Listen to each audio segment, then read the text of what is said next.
الحمد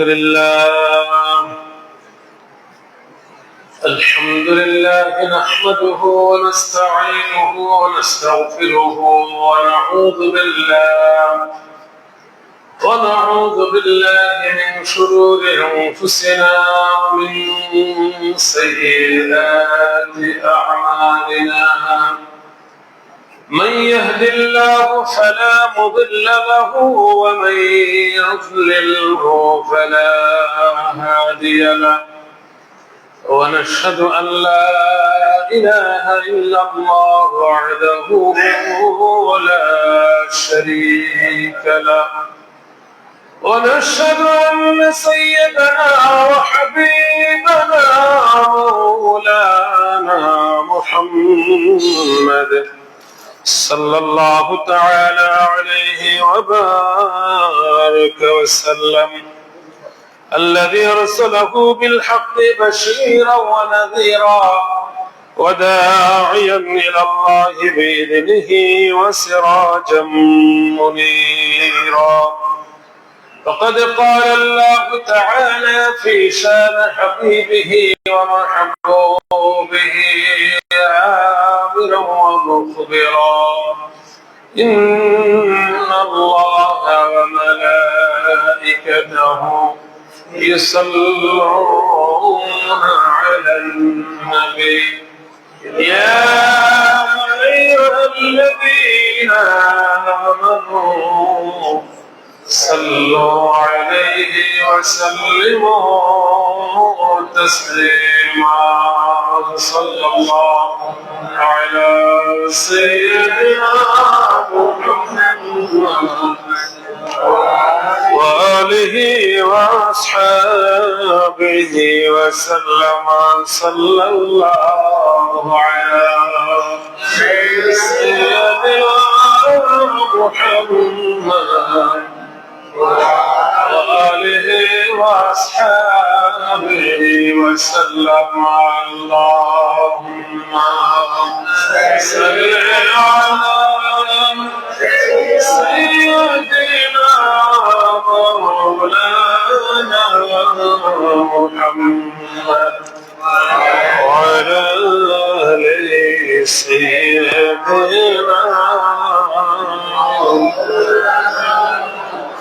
محمد. اللهم صل على سيدنا مولانا محمد وعلى آل سيدنا.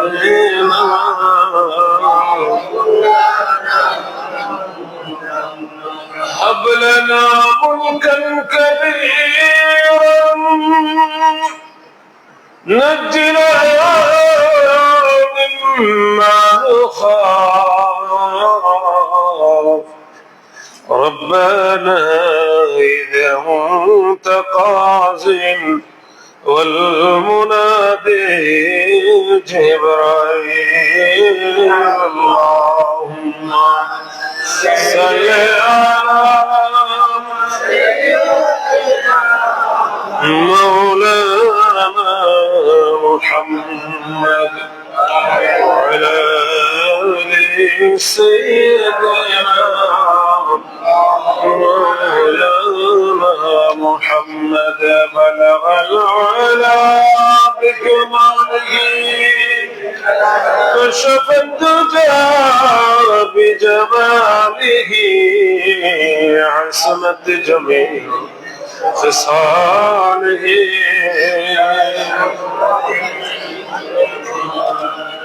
محمد سيد الكونين والثقلين والفريقين من عرب ومن عجم. بلغ العلا بكماله كشف الدجى بجماله حسنت جميل خصاله. صلوا عليه وآله أما بعد فأعوذ بالله من الشيطان الرجيم بسم الله الرحمن الرحيم من يطع الرسول فقد أطاع الله ومن تولى فما أرسلناك عليهم حفيظا صدق الله العظيم معزز مكرم মুহতারাম মুসল্লিয়ান কিরাম মুরব্বিয়ান আযম প্রিয় ভাইয়েরা পর্দাশীল সম্মানিত মা ও বোনেরা এবং বিশেষ করে আমার প্রিয় যুবক ভাইয়েরা আল্লাহ রাব্বুল আলামিনের শুকরগুজার করছি যে মহান আল্লাহ তাআলা দয়া করে মায়া করে আমাদেরকে এই শাওয়াল মাসের সর্বশেষ জুমায় আউয়াল ওয়াক্তে আল্লাহর ঘরে সমবেত হয়ে আমাদের সালাতুল জুমা আদায়ের জন্য আল্লাহর ঘর পর্যন্ত আসার বিশেষত নবী আকরাম সাল্লাল্লাহু আলাইহি ওয়াসাল্লামের সুন্দর সেই চরিত্রগুলি বৈশিষ্ট্যগুলি সুন্নাতগুলি শুনে নিজে আমলের নিয়তে এই দ্বীনি মজলিসে বসার যে সুযোগ যিনি আমাদেরকে দান করেছেন সে মহান রবের দরবারে শুকরগুজার করছি আমরা সবাই পড়ছি আলহামদুলিল্লাহ এবং সাথে সাথে সালাত এবং সালাম প্রেরণ করছি সাইয়্যিদুল মুরসালিন রাহমাতুল লিল আলামিন উম্মতের কান্ডার নবী বিশ্ব নবী খাতামুন নবিয়্যিন মুহাম্মদুর রাসূলুল্লাহ সাল্লাল্লাহু আলাইহি ওয়াসাল্লামের প্রতি আমরা তাকে অনুসরণের জন্য চেষ্টায় আছি এবং তার অনুসরণের মাধ্যমে একমাত্র শান্তি বরকত এবং কল্যাণ মুক্তি নিহিত রয়েছে। সম্মানিত হাজিরিন, আমরা শুনছিলাম এই মাসটাই প্রায় নবী সাল্লাল্লাহু আলাইহি ওয়াসাল্লামের সুন্নাতগুলি যিনি প্রত্যেক জীবনে প্রত্যেক দিন বা তার দৈনন্দিন জীবনে তিনি যেগুলি করতেন সেগুলি আমরা শুনে যেন বাস্তবে আমলের সচেষ্ট হতে পারি সেই নিয়তেই আমরা রাসূলুল্লাহর সুন্নাতগুলি শুনছিলাম। আল্লাহ আমাদেরকে শোনার পরে আমলের তৌফিক দিন বলুন আমিন। আমরা গত জুমায় বিশেষ করে শুনেছিলাম যে ফিতরাতে খামসা যেগুলি ফিতরাতে ইসলাম পবিত্রতার বিষয়গুলি শুনেছিলাম এবং আমরা শুনেছিলাম প্রত্যেক মসজিদে ঢুকলেই 2 রাকাত তাহিয়াতুল মসজিদের বিষয় এবং দৈনন্দিন 12 রাকাত সুন্নাতের কথা শুনছিলাম। আজকে আমরা শুনবো ইনশাআল্লাহ তাআলা এই যে আমরা প্রত্যেক দিন মুসলমানদের জন্য যেমন 5 ওয়াক্ত নামাজের ওয়াক্ত রয়েছে, ওয়াক্তের পরে নামাজের জন্য আযান ও আল্লাহ রাসূল সাল্লাল্লাহু আলাইহি ওয়াসাল্লাম প্রবর্তন করেছিলেন। এই আযানটা নবী করিম সাল্লাল্লাহু আলাইহি ওয়াসাল্লামের এই আযানের অধ্যায়ে আপনারা দেখবেন অনেক সুন্নাত রয়েছে। তবে আমরা যারা আযান শুনবো আল্লাহ রাসূল সাল্লাল্লাহু আলাইহি ওয়াসাল্লাম একটা শিক্ষা দিয়েছেন যে কুলু কামা ইয়াকুলুল মুআজ্জিন, মুআজ্জিন যেরকম বলে তোমরাও সেরকম উত্তর দিও। এগুলো আমরা শুনেছিলাম। তবে হাইয়া আলাস সালাহ হাইয়া আল ফালাহর সময় লা হাওলা ওয়ালা কুওয়াতা ইল্লা বিল্লাহ এটা বলে আল্লাহু আকবার লা ইলাহা ইল্লাল্লাহ যেগুলি মুয়াজ্জিন সাহেব বলবে আপনি হুবহু সেই শব্দগুলো বার করবেন। রাসূল বলেন যে অন্তর থেকে এটা বলবে আল্লাহ রাব্বুল আলামিন তার গুনাহ maaf করে তার জান্নাতের মালিক বানিয়ে দিবেন। আমরা রাসূলের সুন্নাত এই জন্যই পালন করব এবং আযান যখন শেষ হবে আল্লাহ রাসূল সাল্লাল্লাহু আলাইহি ওয়াসাল্লামের উপরে দরুদ শরীফের কথা রয়েছে। আমরা হাদিস শরীফ থেকে শুনবো। মুসলিম শরীফের হাদিস হযরত আব্দুল্লাহ ইবনে আমর রাদিয়াল্লাহু তাআলা আনহুমা হাদিসটা বর্ণনা করেছেন। قال رسول الله صلى الله عليه وسلم إذا سمعتم المؤذن فقولوا مثل ما يقول মুয়াজ্জিনের আযান যখন তোমরা শুনবে মুয়াজ্জিন সাহেব যেরকম বলে তোমরাও সেরকম বলিও। সুম্মা সাল্লু আলাইয়া তারপরে আমার উপরে সালাত দুরূদ শরীফ পড়বে। মুয়াজ্জিন সাহেবের আযানের উত্তর দেওয়ার পরে কি পড়তে হবে? রাসূলের উপরে দুরূদ শরীফ। আযানের আগে না পরে? পরে। হাদিস স্পষ্ট কথা। সুম্মা এর পরে মানে আযানের পরেই দুরূদ শরীফ। এখন শুরু হয়ে গেছে আযানের আগে।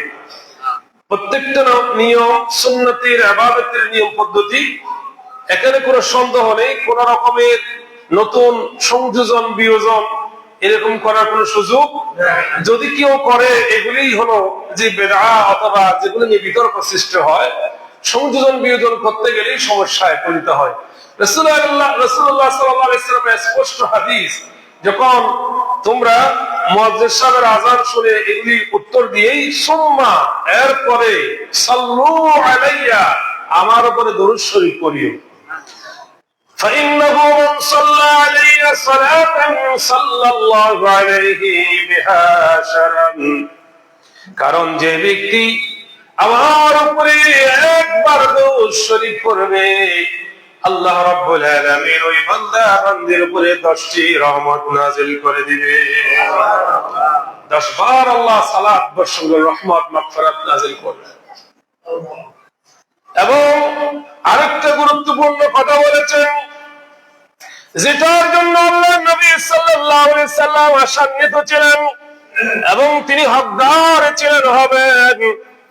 রাহমাতুল লিল আলামিন বলেন সুম্মা সাল্লাল্লাহু লিয়াল ওয়াসিলা, তারপরে আমার জন্য তোমরা আল্লাহর কাছে ওয়াসিলা তালাশ করবা, ওয়াসিলা প্রার্থনা করবা। কি ওয়াসিলা? ওয়াসিলা আল্লাহ নবী বলেন 1 নম্বর হলো আযানের পরে আমার উপর দরুদ শরীফ পড়বা, 2 নম্বর হলো আল্লাহর কাছে আমার জন্য ওয়াসিলা তালাশ করবা, ওয়াসিলা চাইবা। সাল্লাল্লাহ আল্লাহর কাছে প্রার্থনা করবা, লি আমার জন্য আল ওয়াসিলা। ওয়াসিলা কি? فإنها منزلة في الجنة لا تنبغي إلا لعبد من عباد الله।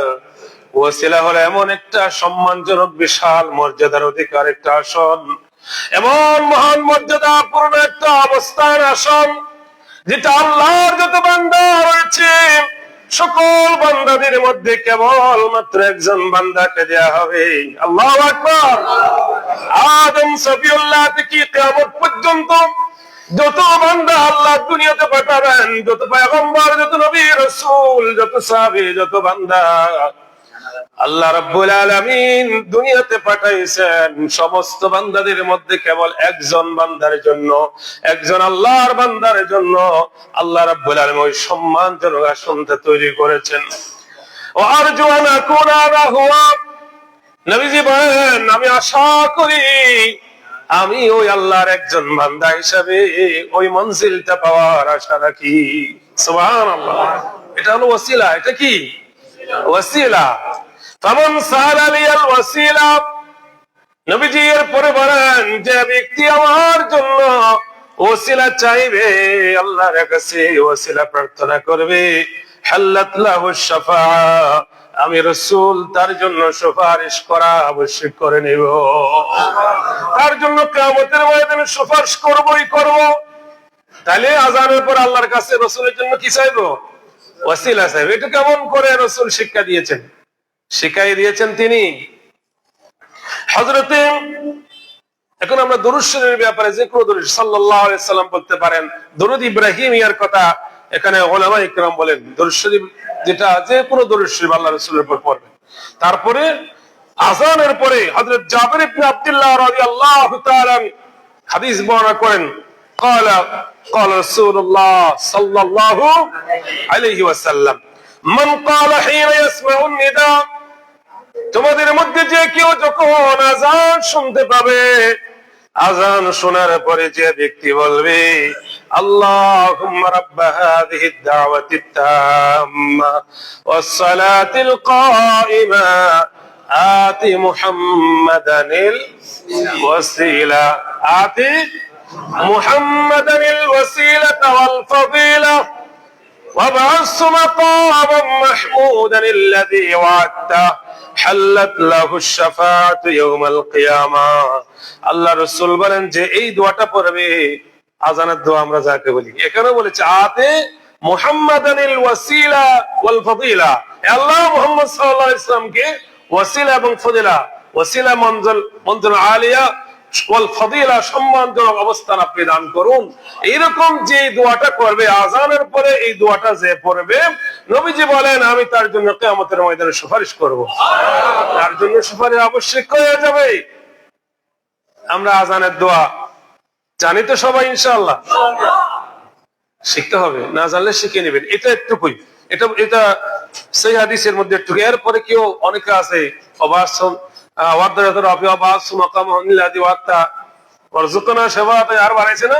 এগুলি ওলামায়ে কেরাম বলছে এটা হলো এক্সট্রা দোয়া করছে, কেউ করলে করতে পারে, কিন্তু এটা হাদিসের মধ্যে একটুকুই।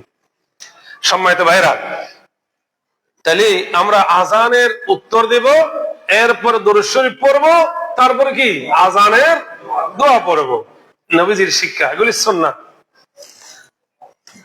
এরপরে আমরা যে কোনো বিষয় আকারে নবী সাল্লাল্লাহু আলাইহি সাল্লামের জীবন অনুসরণ করতে চাইলে আমার প্রতিনিয়তই তো রাসূল সাল্লাল্লাহু আলাইহি সাল্লাম যেটা আমল করেছেন আমি সেভাবে অনুসরণ করতে পারলেই তো রাসূলের ইত্তেবাই সুন্নাহ হবে। আল্লাহ রাসূল বলেন যে, আল্লাহ তাআলা বলেন যে রাসূলকে অনুসরণ করবে সে আল্লাহকে অনুসরণ করলো, মানে রাসূলের অনুসরণ যে করলো তার কথা মোতাবেক তার জীবন যাপন যেভাবে তিনি করেছেন সেভাবে যে করবে সে যেন আল্লাহ রাব্বুল আলামিনের দেখানো পন্থা, দেখানো নিয়ম পদ্ধতি অবলম্বন করেই চললো, আল্লাহর পথেই চললো। এজন্য নবী সাল্লাল্লাহু আলাইহি সাল্লামের সুন্নাতের কোনো বিকল্প রাস্তা আমাদের নাই। আল্লাহ রাসূল সাল্লাল্লাহু আলাইহি সাল্লামের এই জুমার দিনের অনেক সুন্নাত আছে। আজকের এই জুমার দিনের আলোচনাটা আলাদা জিনিস, আমরা শুনবো শুধু কয়েকটি সুন্নাত, অনেক সুন্নাত আছে তার মধ্যে কয়েকটি সুন্নাত আমরা জুমার দিনে, বিশেষ করে মুসলমানদের জন্য এটা সর্বশ্রেষ্ঠ একটা দিন, সপ্তাহের মধ্যে সর্বশ্রেষ্ঠ। রাসূল সাল্লাল্লাহু আলাইহি ওয়াসাল্লাম ঘোষণা করেছেন সেটা যে খায়রু ইয়াউমিন তালাত আলাইহি শামসু ইয়াউমাল জুমআ, সূর্য উদিত হওয়ার যত দিন আছে তার মধ্যে সর্বশ্রেষ্ঠ দিন হচ্ছে জুমার দিন। সর্বশ্রেষ্ঠ দিন কোনটা? জুমার দিন। ফিহি খুলিকা আদম, সেদিন আল্লাহ তাআলা আদমকে সৃষ্টি করেছেন, সেদিন জান্নাতে ঢুকাবেন। আবার কিয়ামত, নবী করিম সাল্লাল্লাহু আলাইহি ওয়াসাল্লাম বলেন সেদিন ওই জুমার দিনে আল্লাহ আদম আলাইহিস সালামকে দুনিয়াতে পাঠাইছেন, জান্নাত থেকে বের করেছেন। আবার কিয়ামত সংঘটিত হবে কিন্তু কি দিন? জুমার দিন। এইজন্য খুব গুরুত্বপূর্ণ এই দিন। এই দিনের মধ্যে আমাদের রাসূল সাল্লাল্লাহু আলাইহি সাল্লাম এবং সাহাবায়ে কিরাম রিদওয়ানুল্লাহি তাআলা আলাইহিম আজমাইনের কিছু সুন্নাত আমরা অনুসরণ করার চেষ্টা করব। এর মধ্যে আত-তাতাইয়ুব ওয়া লিবসু আহসানুল লিবাস ওয়াল গুসল, গোসল তো অবশ্যই, গোসল বুখারী শরীফ সহ মুত্তাফাকুন আল হাদিসের মধ্যে রাসূল সাল্লাল্লাহু আলাইহি ওয়াসাল্লাম বলছেন আল গুসলু ইয়াউমুল জুমআ ওয়াজিবুন আলা কুল্লি মুহতালিম, প্রত্যেক যুবক, প্রত্যেক বালেগ, যে প্রাপ্তবয়স্ক বালেগ ব্যক্তির উপরে প্রত্যেক জুমার দিন গোসল করা ওয়াজিবুন, কি আবশ্যিক, অবশ্যই পালনীয়। জুমার দিন যে বালেগ ব্যক্তি অবশ্যই গোসল করবে, ওয়াজিব শব্দ ব্যবহার করেছেন এখানে। তো আমরা জুমার দিন তো গোসল করবই, গোসল করে আসবো। ওয়াত-তাতাইয়ুব, আতর ব্যবহার করব, সুঘ্রাণ ব্যবহার করব। রাসূল সাল্লাল্লাহু আলাইহি ওয়াসাল্লাম তো সুঘ্রাণ ব্যবহার সমস্ত পয়গম্বরদের সুন্নাত গত সময় শুনেছেন। এরপরে সুন্দর জামা পরিধান করা, লুবসু আহসানুল লিবাস, সুন্দর উত্তম যেটা দেখতে সুন্দর সেই ড্রেস পরিধান করে জুমাতে হাজির হওয়া। অন্যান্য দিনেও কোরআনে কারীমে আল্লাহ তাআলা বলেন ইয়া বানি আদম খুযু যিনাতাকুম ইনদা কুল্লি মসজিদ, যখন তোমরা প্রত্যেক মসজিদ বা নামাজে যাবে তখন তোমরা সুন্দর সাজসজ্জা গ্রহণ করেই যাবে। নামাজে দাঁড়াইতে গেলে আপনার ড্রেসটা কি হবে? সুন্দর সাজসজ্জা বিশিষ্ট হবে, কারণ আপনি সিজদার জন্য, ইবাদতের জন্য সর্বশ্রেষ্ঠ ইবাদতে দাঁড়াচ্ছেন এবং সর্বশ্রেষ্ঠ মহান মনিবের দরবারে আল্লাহ রাব্বুল আলামিনের সামনে যাচ্ছেন। আমরা এই সামান্য কোথাও কোন একজন ভিআইপি বলে, আমাদের দেশে ভিআইপি বলে যে এমপি সাহেবের সাথে আজকে মিটিং আছে, মন্ত্রী সাহেবের সাথে মিটিং আছে, অথবা আজকে আদালতে হাকিমের সামনে দাঁড়াবো, ড্রেস সুন্দর সুন্দর, মিটিং এর সময় সুন্দর ড্রেস নিয়ে যায় কি যায় না? বিবাহ অনুষ্ঠান আছে, হ্যাঁ, কোন প্রোগ্রাম আছে, এখানে কি সুন্দর ড্রেস যেটা আছে এটা আবার বাসে কয়েকটা আছে, এর মধ্যে কি কোনটা বেশি সুন্দর লাগে সেটা লাগায়। অনেক সময় পরিধান করে আবার কোলে ফেলে, না আজকে সুন্দর লাগে না আরেকটা লাগাবো, এরকম হয় কি হয় না? কোথায়? দুনিয়াতে। কিন্তু এইগুলি ভিআইপি টিআইপি, এগুলি মেয়াদি ভিআইপি, মেয়াদি কয়েক বছর অথবা 5 বছর, এরপর আর ভিআইপি আছে না? ভিআইপি অতীতে ছিল, এখন কি পথে ঘাটে খুঁজতেছে, এরকম আছে না? এই দুনিয়ার ভিআইপির অবস্থা এরকম। ভিআইপি এগুলির কাছে গিয়ে আপনি সুন্দর জামা নিয়ে দেখতে হয়, যান, আপনার রুচিতে বাদে সুন্দর ছাড়া দেখতে মনে চায় না। যিনি এইসব ভিআইপির মালিক, যিনি ভিআইপি বানান, যিনি ইজ্জত দেন, যিনি ক্ষমতা দেন, যিনি আবার ক্ষমতাচ্যুত করেন যিনি, সে মহান মালিকের দরবারে হাজির হচ্ছেন, গেঞ্জি পরে হাজির, গামছা পরে দাঁড়াইয়া যায় নামাজে, আছে না নাই? আল্লাহ পাক বলেন খুযু যিনাতাকুম ইনদা কুল্লি মসজিদের, কোরআন কারীম সূরা আরাফের আয়াত। মানুষ এখন দিকভ্রান্ত করে বলতেছে, কিছু মানুষ বেড়েছে বাংলা পড়তে জানে, হাদিসে পড়তে জানে, আর হাদিস নাম দিছে যেগুলি নাকি নাই, কোরআনে আয়াতটাও জানে না।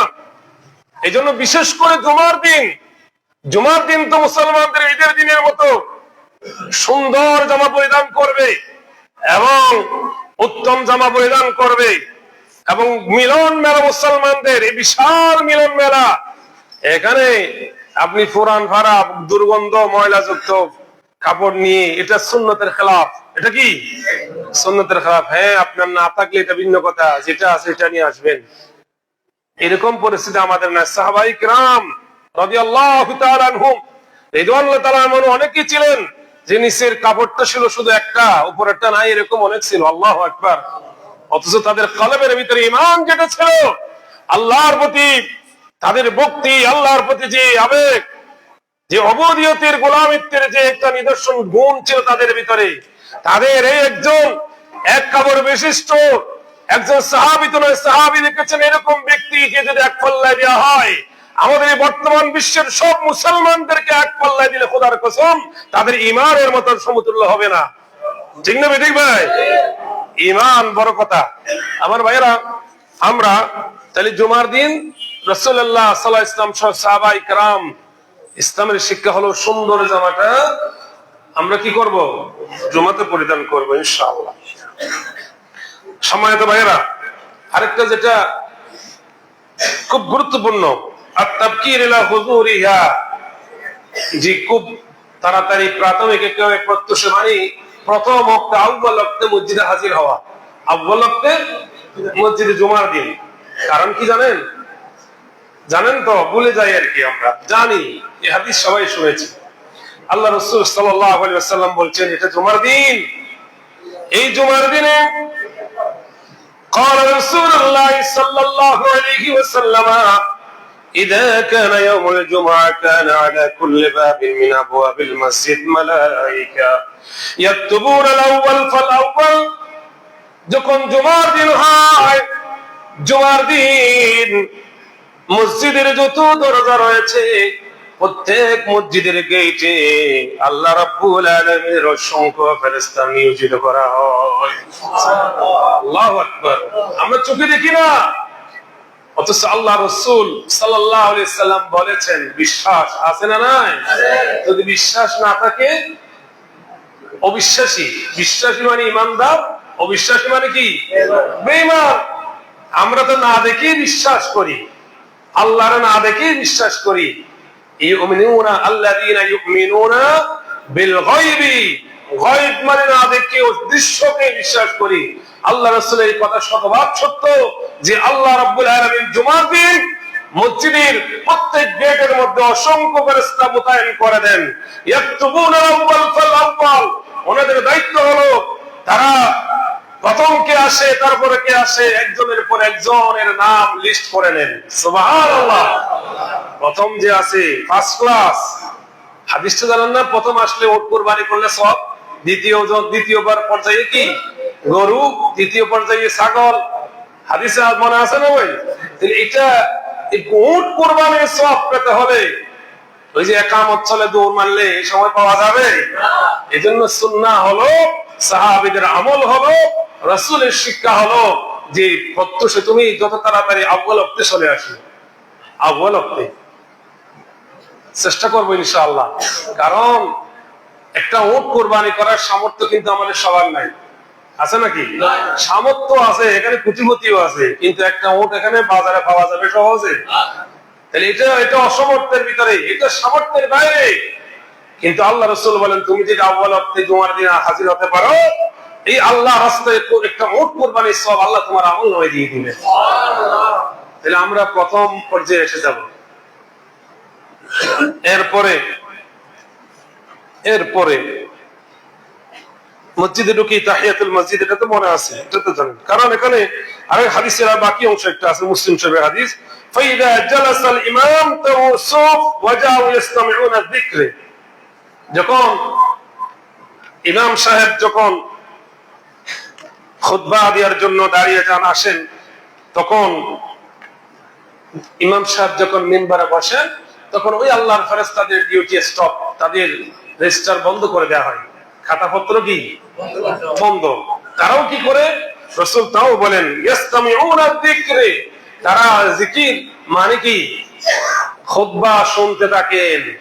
তারাও কি করেন, খুতবা শুনতে থাকেন। কারণ কি, ইমাম সাহেব যখন জুমার খুতবা দিবেন, খুতবা শোনাটা মুসল্লিদের উপস্থিত সবার জন্য ওয়াজিব। এই সময় কোন রকমের কথা বলা যাবে না, হারাম। কোন রকমের কথা বলা যাবে না, হারাম। কারণ আল্লাহ তাআলা বলেন ইযা নুদিয়া লিস-সালাত ইয়া আইয়ুহাল্লাযীনা আমানু ইযা নুদিয়া লিস-সালাত মিন ইয়াউমিল জুমআহ ফাসআউ ইলা যিকরিল্লাহ ওয়া যারুল বাই'। যখন নামাজের জন্য আযান দেওয়া হয় জুমার দিন, ফাসআউ ইলা যিকরিল্লাহ, তোমরা আল্লাহর জিকিরে দ্রুতগামী হও, ধাবমান হও। আল্লাহর জিকির, এখানে জিকির বলতে নামাজ তো আছে, কোরআন আছে, এখানে উলামায়ে ইকরাম মুহাদ্দিসিনে ইকরাম বলছেন এই যে খুতবা যেটা হয় সেটাই। এবং দেখবেন এই জোহরের নামাজে আমরা এই টাইমে কিন্তু 4 রাকাত পড়তাম। কয় রাকাত? কিন্তু আজকে কয় রাকাত হবে? জোহরের ওয়াক্ত ঠিক আছে, কিন্তু নামাজ হবে 2 রাকাত। উলামায়ে ফুকাহায়ে ইকরাম বলেন ওই যে আর বাকি 2 রাকাতের স্থলাভিষিক্ত হলো খুতবাটা। দেখছেন কত কথা। এই সময় আমাদের মধ্যে দেখা যায় কোনায় কোনায় কথা বলে, আছে না নাই? খুতবা চলে, ওদিকে কি চলে? উপরে বা নিচে দক্ষিণে, এদিকে উত্তরে কথা চলে। তুমি নামাজ পড়তে আসছো, সওয়াবের জন্য আসছো, না রাসূলের সুন্নতের খেলাফ করতে আসছো? নিজে নিজে প্রশ্ন করি ভাই। আমরা আসছি আল্লাহর সন্তুষ্টির জন্য, সুন্নাত পালনের জন্য, এবং এটা তো ওয়াজিব। এই সময়ে মাসআলা জেনে নেন, যখন ইমাম সাহেব বসবে খুতবার জন্য দাঁড়াবে, যেটা মিম্বারের উপরে তিনি দাঁড়িয়ে খুতবাটা দেন সেটাই। মিম্বারের উপরে দাঁড়িয়ে যখন খুতবা দিবেন খতিব সাহেব, তখন কোন মুসল্লির কথা বলা হারাম, জিকির করা হারাম, তাসবিহ তাহলিল করা হারাম, কোরআন তেলাওয়াত করা হারাম, নামাজ পড়াও হারাম। এই সময়ে এমন কি একজন দাঁড়াইছে কথা, তার ইশারা করে এই বসো, এরকম বলাটাও কি দেখছেন কথা। কারণ কি, আপনি নামাজের ভিতরে যেমন দাঁড়াইলে কোন কথা বলা যেমন নিষিদ্ধ, তেমনি ভাবে এই খুতবা শোনাটা আপনার জন্য ওয়াজিব ছিল। এই সময় কোন রকমের কথা বলা যাবে না, অন্য কোন আমল করা যাবে না। এইটাই হলো আমল, যে আপনি শুনবেন, আপনি শুনবেন, এটাই হলো আপনার জন্য ওয়াজিব আমল। কারণ এখানে দেখুন ফেরেশতারা পর্যন্ত তাদের লেখাপত্র বন্ধ করে দিয়ে খুতবা শুনতে থাকেন। রাসূলুল্লাহর হাদিস, সহিহ মুসলিম হাদিস। আপনি আমি কি করতেছি ভাই? অনেকে আছে খুতবা চলে, মাথা একেবারে কোথায় নিচে দিয়ে একেবারে জমিনে লাগার মতো অবস্থা, তার ঘুম চলে আসছে। এই যে ওই যে রহমত নাযিল হইছে, ঘুমায় গেছে। এখানে ঘুমার জন্য আসছেন? খুতবাতে শুনতে হবে। আপনি মাথা চোখ বন্ধ করে, দরকার নাই তো। আপনার ইবাদতের মধ্যে চোখ বন্ধ করাও বৈধ নয়, মাকরুহ তাহরিমি। চোখ বন্ধ, মুখ বন্ধ, ঠোঁট বন্ধ জাম করে ইবাদত নাই। কথা বুঝাইতে পারছি ভাই? আমরা চোখ খুলে, মস্তিষ্ক করে, বুঝে শুনে সুন্দরভাবে সুন্নাহ পদ্ধতিতে ইবাদত করব, খুতবা শুনবো ইনশাআল্লাহ।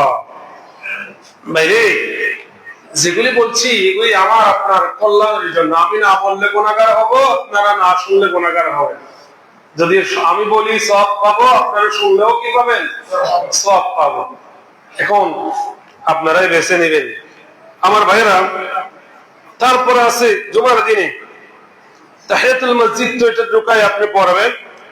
এক্ষেত্রে আরেকটা কথা বলে রাখি ভাই, আমার তো এমন কোন ইলম নাই আমি বানাইয়ে বলতে পারবো। আর বানাইয়ে বলার জন্য আমি এখানে দাঁড়াই নাই, এবং বানানো বললে আমাকে আল্লাহ তাআলা শাস্তি দিবেন। আল্লাহর কাছে পানা চাই, মাফ চাই। এবং এরকম কোন জ্ঞান আমি নেই, আমার নেই যে আমি অতিরিক্ত বলবো। যেগুলি পড়তে পারি সেগুলি আপনাদের সামনে শোনাই শুধুমাত্র। সুতরাং এক্ষেত্রে আমরা দেখতে পাই যে রাসূল আকরাম সাল্লাল্লাহু আলাইহি সাল্লামের একটা হাদিস ওই ব্যক্তিকে শিক্ষা দেওয়ার জন্য, যে তাহিয়াতুল ওযু তাহিয়াতুল মসজিদ না পড়ে সে বসে গেছিল, যে তুমি কি নামাজ পড়েছিলা? নবীজিকে জিজ্ঞেস করে বলেন ইয়া রাসূলুল্লাহ, বলে যে তুমি দাঁড়াও নামাজ পড়ো। তার মানে তার শিক্ষা দেওয়ার জন্য। এই জন্য এটা কিন্তু এখানে ওয়াজিব হয়ে যায় নাই। এটা হলো কি সুন্নাহ, এটা হলো কি সুন্নাহ। সুন্নাত, সুন্নাত কেউ করলে সৌন্দর্য বাড়ে। যেমন আপনারা বলি টুপিটা কি বড় বড় বড় করে বলেন না ভাই, বড় করে বলতে হবে। কারণ কি জানেন, টুপির বিরুদ্ধে এক শ্রেণীর মানুষ বাড়িয়েছে কি বাইরে নাই, এবং ইসলামিক ড্রেস কোডের বিরুদ্ধে এরা এমন জিহাদ শুরু করে দিয়েছে। টুপি নাকি ইসলামেই নাই, তাই টুপি নাই এটা পাইছে কোথায়? হয়তো আমাদের ওই শেখরা বলছে, শেখের মাথায় আছে নি, হয়তো আছে, আছে না নাই? যে শেখ বলছে তার মাথায় টুপি আছে, আর যে গাধা শুনতেছে তার মাথায় টুপি নেই। কি বুঝলেন? এই জন্য টুপি একেবারে যুগে যুগে আজকে না, এগুলি এটা হলো লিবাসুস সালিহিন। এই টুপিটা সুন্নাত। নবী আকরাম সাল্লাল্লাহু আলাইহি ওয়াসাল্লাম সব সময় ব্যবহার করতেন, সাহাবায়ে কেরামরা ব্যবহার করতেন, পাগড়ি ব্যবহার করতেন। করতেন কি করতেন না? এখন এটা কি ফরজ ওয়াজিব? কেউ যদি টুপি আনে নাই, মনে করেন আনে নাই, অথবা এখন এই মুহূর্তে নাই, নামাজে দাঁড়ায় গেছে, তার নামাজ কি হবে না? 1000 বার হবে। কিন্তু এই টুপিটা পরলে সৌন্দর্যতা বাড়ে, বাড়ে কি বাড়ে না? গাম্ভীর্যতা বাড়ে, সওয়াব বাড়ে, কারণ সুন্নতের অনুসরণ হয়। সুন্নতের মধ্যে সৌন্দর্যতা বাড়ে, কিন্তু সুন্নতের কারণে নামাজ বাতিল হয় না, ইবাদত বাতিল হয় না। ইবাদতের সৌন্দর্য হলো সুন্নাত, মনে রাখতে হবে। এই সুন্নাতটা, আপনি আসছেন, খুতবা চলে, এই সময়ে খুতবা শোনা ওয়াজিব। ওয়াজিব হলো ফরজের পরে, এরপরে আপনার সুন্নতে মুআক্কাদা, এরপরে সুন্নতে জায়েদা। তো আপনি সুন্নতে জায়েদা নিয়ে তাড়াতাড়ি করছেন, ওয়াজিব তরক হয়ে যাচ্ছে।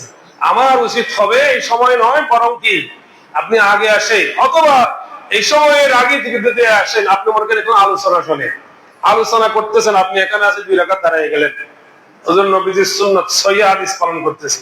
আমি করতেছি কোরআন হাদিসের কথা, হ্যাঁ কোরআন আয়াত পড়তেছি, হাদিস পড়তেছি, কথা বলতেছি। আপনি এখানে দাঁড়াইয়া আপনার মুখ দিয়ে বাইরে হবে কিরে ভাই, সুন্দর করে কেরাত বাইরে হবে? মাইক দিয়ে আমি আলোচনা করি, আপনি এখানে সোনা বাইরে বলি। আচ্ছা বাইরে হইলো, আমার বাড়ি হুজুর, আমি বাড়ি ফাইলেও তো আপনি যে কোরআন শরীফ পড়তেছেন, নামাজ পড়তেছেন, আপনার পাশে আমি যে ডিস্টার্ব করি, নামাজ ডিস্টার্ব করি, গুনাহগার তো আমরা হবে কি হব না ভাই? আপনি এগুলি কি মাথায় নিয়ে বসে আছেন? এই জন্য আগে আসবেন, ওই সবটা পাবেন, এরপরে পড়তে চাইলে আলোচনার সময় পারলেন নীরবে এক কোণায় পিলারের পাশে। এটা ওলামায়ে কেরামদের মতামত। কার মতামত? ফুকাহায়ে কেরাম, ওলামায়ে কেরামদের মতামত। এটা আমল করতে পারেন, কারণ আমি সরাসরি নিষেধাজ্ঞা দিতে পারি না।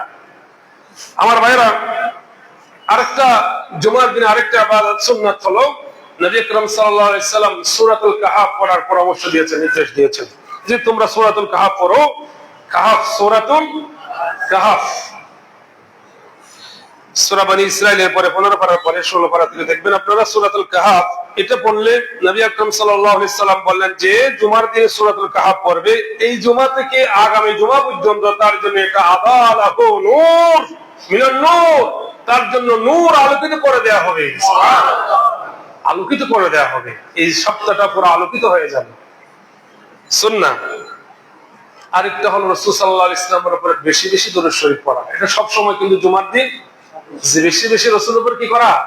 দরুদ শরীফ পড়া। দরুদ, যে কোনো দরুদ, সাল্লাল্লাহু আলাইহি ওয়াসাল্লাম, সাল্লাল্লাহু আলাইহি ওয়াসাল্লাম, আল্লাহুম্মা সাল্লি আলা মুহাম্মদ, বিভিন্ন দরুদ শরীফ, দরুদ ইব্রাহিম পড়েন। বেশি বেশি দরুদ পড়লে এই সওয়াবটা পাবেন। আরেক হাদিসের মধ্যে রাসূল সাল্লাল্লাহু আলাইহি ওয়াসাল্লাম বলেন, যে ব্যক্তি আমার উপরে একবার দরুদ শরীফ পড়বে, আল্লাহ তাআলা তার উপর 10টি রহমত নাযিল করবেন, 10টি গুনাহ মাফ করবেন, তার 10টি মর্যাদা বাড়াইয়া দিবেন। সুবহানাল্লাহ, দেখছেন? এরকম যদি আমরা বারবার বেশি বেশি দরুদ শরীফ পড়তে পারি, বিশেষ করে জুমার দিন, তাহলে বেশি সওয়াব সুন্নতের অনুসারী হওয়া যাবে। আল্লাহ রাসূল সাল্লাল্লাহু আলাইহি ওয়াসাল্লাম একটা হাদিস রয়েছে, আবু দাউদ শরীফের মধ্যে হাদিসটা পাবেন। ক্বালা রাসূলুল্লাহ সাল্লাল্লাহু আলাইহি, এই যে সাল্লাল্লাহু আলাইহি ওয়াসাল্লাম দরুদ শরীফ বলছিল, কিন্তু সবাই চুপ, বলি সাল্লাল্লাহু আলাইহি ওয়াসাল্লাম। আল্লাহ রাসূল বলেন, ইন্না মিন আফদালি আইয়ামিকুম ইয়াউমুল জুমআহ ফাকসিরু আলাইয়া মিনাস সালাতি ফীহি, নিশ্চয়ই তোমাদের যত দিন রয়েছে সকল দিনের মধ্যে জুমার দিন সবচেয়ে ফজিলতপূর্ণ দিন, আফজল, শ্রেষ্ঠ দিন জুমার দিন। সুতরাং ফাকসিরু আলাইয়া মিনাস সালাতি ফীহি, ওই জুমার দিন আমার উপরে বেশি বেশি দরুদ শরীফ পড়িও। ফাইন্না সালাতাকুম মারুদাতুন আলাইয়া, কারণ জুমার দিন যখন তোমরা আমার উপরে দরুদ শরীফ পড়বা, ওই দরুদ শরীফ গুলি আমার কাছে উপস্থাপন করা হয়। এক হাদিসের মধ্যে রাসূল বলেন, পৃথিবীর বুকে অসংখ্য ফেরেশতা আল্লাহ নিয়োজিত করে রেখেছেন। দুনিয়ার কোন কোণে, কোন জায়গায়, কোন মসজিদে, কোন ঘরের মধ্যে, কোন বান্দা বান্দি রাসূলের উম্মতের নরনারী দরুদ শরীফ পড়ে, সালাম পড়ে রাসূলের উপরে, ওই ফেরেশতাগুলি এটা ক্যারি করে, বহন করে নিয়ে রাসূল আকরাম সাল্লাল্লাহু আলাইহি ওয়াসাল্লামের রওজার কাছে পৌঁছাইয়া দেয়। আল্লাহ নবী বলেন, আমার রওজা শরীফের পাশে আমার কবর মুবারক, আমার কবরের পাশে যে ব্যক্তি আমাদের সালাম দিবে, আমার রাসূল বলেন আমি নিজের কানে ওই সালাম শুনতে পাই, এবং আমার উম্মতের যে কোন উম্মতের নরনারী যেখান থেকে আমার সালাম দেয়া হোক, ফেরেশতারা ওই সালাম আমার কাছে পৌঁছে দেয়া, এবং আমি রাসূলের উত্তর দিয়ে থাকি। রাসূল কি দেন? উত্তর দিয়ে থাকি। এই কথা শোনার পরে সাহাবী জিজ্ঞেস করলেন, ইয়া রাসূলুল্লাহ, আপনি তো ইন্তেকাল করবেন, ইন্তেকাল করার পরে মানুষ তো মাটির সাথে মিশে যায়, এই সময়ও কি আপনি সালামের উত্তর দিবেন? নবী বলেন, আমার সাহাবী জেনে রেখো, আমি নয় শুধু পৃথিবীর বুকে যত পয়গম্বর ছিলেন, হযরত সাইয়্যিদুনা আদম আলাইহিস সালাম থেকে আমি রাসূল মুহাম্মদুর রাসূলুল্লাহ সাল্লাল্লাহু আলাইহি ওয়াসাল্লাম পর্যন্ত যত পয়গম্বর রাসূল ছিলেন, তারা কবরবাসী হয়েছেন ঠিকই, কিন্তু মাটির জন্য আল্লাহ হারাম করে দিয়েছেন, মাটি যেন তাদের শরীরে স্পর্শ করতে না পারে, মাটি যেন তাদের গায়ে লাগতে না পারে। মাটি স্পর্শ করে মাটি খাইতে পারবে না, কারণ কি? মাটির জন্য আল্লাহ হারাম করেছেন। এবং আল্লাহ রাসূল বলেন, আল আম্বিয়া কুল্লুহুম আহয়াউন ফি কুবুরিহিম ওয়া হুম ইউরযাকুন, সমস্ত পয়গম্বর তাদের কবরের মধ্যে জীবিত। আল্লাহু আকবার। সমস্ত পয়গম্বর জীবিত এবং তারা রিজিকপ্রাপ্ত। ওয়া হুম ইউসাল্লুন, তারা সেখানে নামাজ পড়ে। এই যে সালামের জবাব দেয়। অসংখ্য আল্লাহর প্রিয় রাসূলের আশিকরা সালামের জবাব কানে শুনেছেন, এরকম প্রমাণও আছে, আছে না নাই? সুতরাং আহলুস সুন্নাহ ওয়াল জামাতের আকীদা হলো, আমাদের আকীদা হলো আল্লাহর নবী আমাদের কাছ থেকে আড়াল হয়েছেন মাত্র, কিন্তু কবরে জিন্দা আছেন, জিন্দা আছেন, আছে না? আল্লাহর নবী সাল্লাল্লাহু আলাইহি সাল্লাম আড়াল হয়েছেন, দুনিয়ার মৃত্যুর স্বাদ গ্রহণ করেছেন, কিন্তু কবরে আল্লাহ তাকে জীবিত রেখেছেন, আবার রূহ ফেরত দিয়েছেন, সমস্ত পয়গম্বরের জীবিত। সম্মানিত হাজরিন, জুমার দিন আমরা বেশি বেশি সালাত এবং সালাম পেশ করব। এরপরে এই কথাটা বলে শেষ করছি, দোয়া করব বেশি বেশি। কি করব? দোয়ার মধ্যে টালাটালি বড় সমস্যা। আমরা ইমানদাররা মিলে, মুমিনরা মিলে আল্লাহর কাছে দোয়া করব, কোন ব্যক্তির কাছে নয়, কোন ক্ষমতাবানের কাছে নয়, একমাত্র আহকামুল হাকিমিন, যিনি সমস্ত ক্ষমতার উৎস, ইন্নাল্লাহা আলা কুল্লি শাইইন কাদির, যিনি দিতে পারেন, যে দেওয়ার ক্ষমতা আছে মহতি, সে মহান মালিকের কাছে আমরা চাইবো। এখানে তাদের সমস্যা, অ্যালার্জি আছে না নাই? আল্লাহ রাসূল সাল্লাল্লাহু আলাইহি ওয়াসাল্লামের শিক্ষা, ও আমার উম্মতরা, জুমার দিন বেশি বেশি আল্লাহর কাছে চাও, আল্লাহর কাছে দোয়া করো। একাকী চাও, আরেকজনের কাছে দোয়া চাও। সাহাবায়ে কেরামরা দোয়া চাইতেন, ইয়া রাসূলুল্লাহ আমাদের জন্য, আমার জন্য একটু দোয়া করুন। সাহাবায়ে কেরামরা তাদের বাগানের মধ্যে কোন ফল ফলাদি নতুন ফল ধরলে, ফল ফসল উৎপাদিত হলে সেটা নবীর জন্য রেখে দিতেন। প্রথম উৎপাদিত ফসল, ফল ফলাদি নবীজির দরবারে হাজির করতেন। ইয়া রাসূলুল্লাহ আমার বাগানের ফল আমার জন্য, আমার ফসলের জন্য দোয়া করুন। আল্লাহু আকবার। দোয়া চাইতেন একজন আরেকজনের কাছে। বৃষ্টি বর্ষণ হয় না, ইয়া রাসূলুল্লাহ দোয়া করুন। নবীজির ইন্তেকালের পরে তার চাচা আব্বাস রাদিয়াল্লাহু তাআলা আনহুকে নিয়ে বলেন, ইয়া আম্মা রাসূল, রাসূলের সাহাজান আমাদের জন্য দোয়া করুন বৃষ্টি বর্ষণের জন্য। তিনি সবাইকে নিয়ে দোয়া করলেন। সবাইকে নিয়ে দোয়া করলেন। নবীজি সাল্লাল্লাহু আলাইহি ওয়াসাল্লাম সবাইকে নিয়ে দোয়া করলেন। আপনার ভাইরা, আমার ভাইরা, ভাইরে, এগুলি নিয়ে আমরা যেন দ্বন্দ্বে লিপ্ত না হই। নবীজি বলেন জুমার দিনে এমন একটা সময় রয়েছে, ইন্না ফিল জুমাতি লাসাতুন, এমন একটা সময় রয়েছে জুমার দিনে, লা ইউআফিকুহা মুসলিম ইয়াসালুল্লাহু বিহা খায়রান ইল্লা তাহুইয়াহু, যে ওই সময়ে যদি কোনো বান্দা আল্লাহর কাছে চায়, ওই বান্দাকে আল্লাহ অবশ্যই দিয়ে দেন, খালি হাতে আল্লাহ তারা ফেরত দেন না। জুমার দিন একটা সময় আছে, যে সময় যেটা চাইবেন সেটাই দিবে। আল্লাহ রাসূল বলছেন, মুসলিম শরীফের হাদিস। ওই সময়টা কখন? শেখ বিন বাজ রাহমাহুল্লাহ আলাইহি বলছেন, বিশেষ করে দুইটা সময় উল্লেখ করেছেন। কয়টা? জানার দরকার আছে না ভাই? কারণ আমার নিজের সাথে, আমার দোয়া কবুলের সাথে দরকার আছে। এর মধ্যে অন্যতম সময়টা হলো, একেবারে সংক্ষিপ্ত, রমজানের সময়টা কম, এটা হলো বাদাল আসরি ইলা গুরুবিশ শামস। সম্ভাব্য সময়টা হলো জুমার দিনে আসরের পর থেকে সূর্যাস্ত পর্যন্ত। আসরের পর থেকে সূর্যাস্ত পর্যন্ত। আরেকটা মত হলো যে হিনা ইয়াজলিসুল ইমাম আলাল মিম্বার, ইমাম সাহেব যখন মিম্বারে বসেন ওই সময়ে দোয়া করলে, মনে মনে করেন, একাকী করেন, দোয়াটা কি হয়? আল্লাহ কবুল করেন। ওই সময়টা বেশি গুরুত্বপূর্ণ। কোনটা? আসরের পর থেকে। এই সময় আমরা কিন্তু বেশি খেলাধুলা, বিভিন্ন কাজে কর্ম বেশি ব্যস্ত থাকি। জুমার দিন এই সময়টাই বেশি আল্লাহ কবুল করে থাকি। আমরা বেশি বেশি দোয়া করবো আল্লাহর কাছে, আল্লাহ যেন আমাদেরকে নবীর সুন্নাহ অনুযায়ী জীবন পরিচালনা কবরে যাইতে পারে। আল্লাহ যেন তৌফিক দেন। আমিন। ওয়া আখিরু আলহামদুলিল্লাহি রাব্বিল আলামিন।